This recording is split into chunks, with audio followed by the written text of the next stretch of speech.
Mankasitraka ny tompo isika ariavako malala amin'ny indray izao fotoana izao, ahafahana mampita izay tiany ambara amintsika tsirairay avy.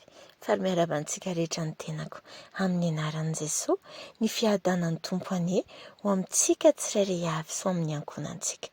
Iary vavaka isika ariavako malala.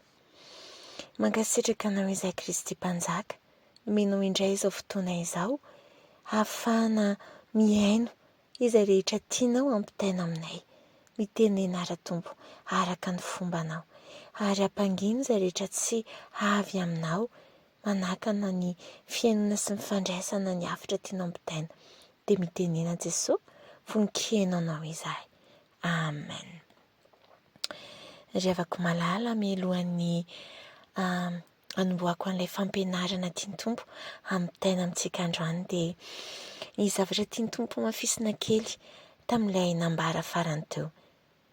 Riavako malala, rehefa nanao ny fampianarana iny aho dia tiako ambara amintsika fa taoriana kely iny aho dia nataon'ny tompo ny expérimenté an'izay zavatra nambarako, endoko riavako.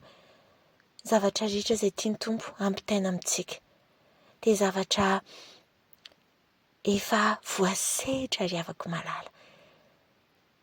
Tsy tononona fotsiny, tsy tenena fotsiny amin'ny teoria ohatran'izao, fa tena efa zavatra nosedraina.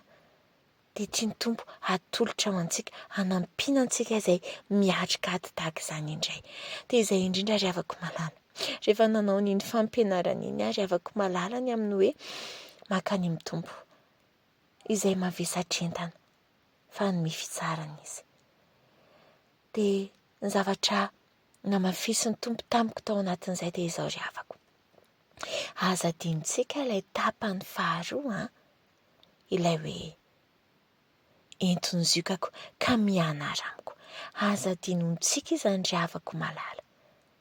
Fa antoky ny ahafahantsika tsy milanja intsony eo antsorokitsika iny enta mavesatra iny, ary antoky ny hananantsika ilay fitsarana mandrakariva.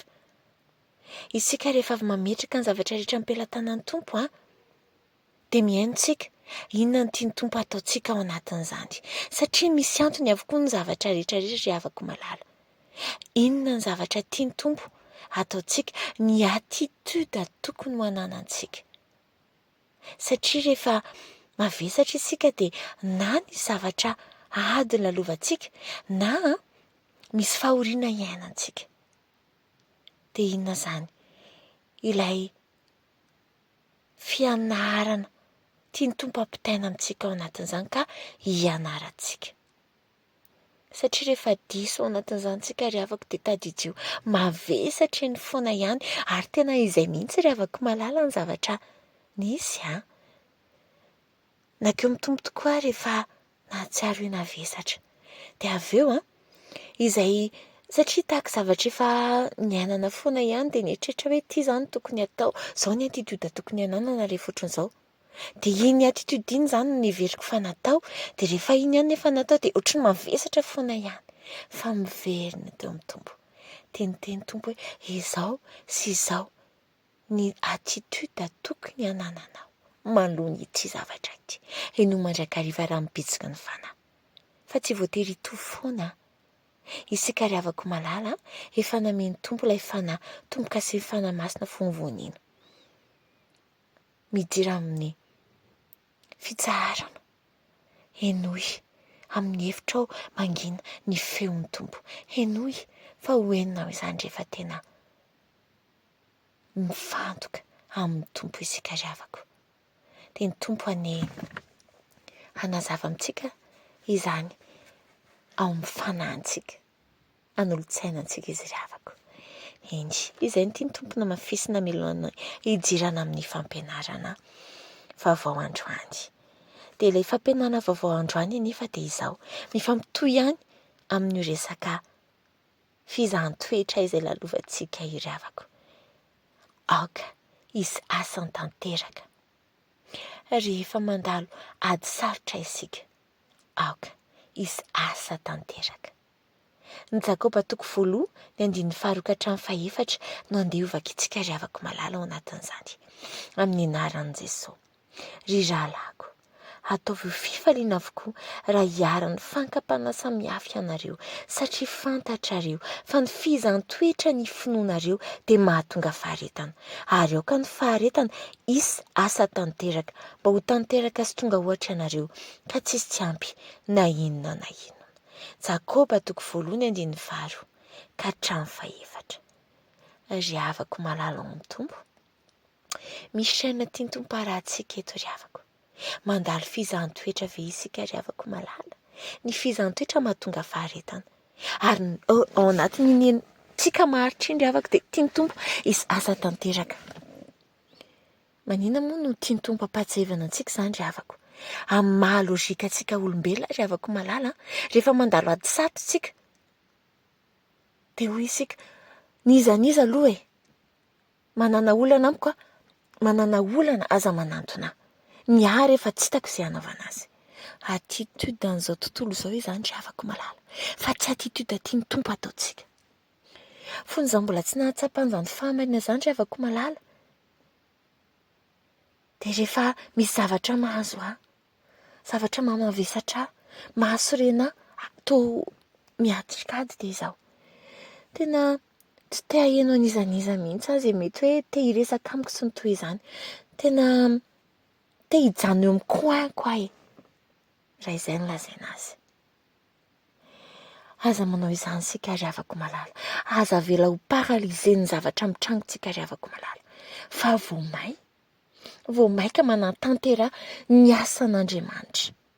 Dia izaho, ny atao hoe asan'Andriamanitra ry havako malala, tsy voatery hoe zavatra ngeza be, toy ny hoe misy fanompoana be ary am-piangonana na ny toy izany. Fa izaho, ny fihainontsika, ny olona izay toa manana vesatra ohatra, dia efa asan'Andriamanitra ry havako malala. Isika anie izany dia tahaka ny hoe solo-tenan'Andriamanitra e. Andriamanitra ve ry havako malala mbola nisy fotoana? Ny tompo Jesosy ve mbola nisy fotoana raha nisy nanantona azy? Dia nanao hoe andrasa aloha fa tena ny anako ary izao tena tsy tako intsony izay atao zary izao ho faty eo amin'ny hazo fijaliana. Tsy nanao an'izany tompo hoe anie izay ilay hoe mianatra ny tompo foana. Tena manolo-tanana foana izy ry havako malala, mangilan-tsofina foana izy hoy izy izay manantona tsy mba ho laviko mihitsy. Ry havako meteza tahaka ny tompo, na dia ao anatin'ny ady sarotra ary antsika, na dia mavesatra aza ny zavatra miseho eo amin'ny fiainantsika, tanterao foana ny asany ry havako. Fa izany no anisany ihany koa hanala ny fahoriana izay misy eo amintsika, satria sitrak'Andriamanitra ny zavatra ataontsika. Dia izany mihitsy ry havako malala ny zavatra nisy tao anatin'iny lalana iny ihany izay nizahanttoetra sy ny sedraina tao ny fampianarana ihany ry havako malala. Dia izao nisy asa tiany tompo ny tanterahako izay, izaho mbola tena ao anatiny ady, fa hoy ny tompo mantsy rika tanterao momba anao mahereza sy kiny mihery. Dia izao ry havako, izao no teneniko antsika, ambarako antsika ary ahafahantsika mahery ny tanterahana ilay asa. Potiko izay ho isika, potiko izay ho iaho, dia nisava avokoa ilay ady natrehana teo. Mahagaga ange ny tompo ry havako hoe ny zavatra tadiaviny amintsika anie ry havako malala dia ny fankatoavantsika ny teniny. Ka noho izany ara ry havako malala aza mety ho paralysé ao anatin'izay zavatra mahazo antsika, na mandalo fahoriana isika, na mandalo zavatra sarotra isika.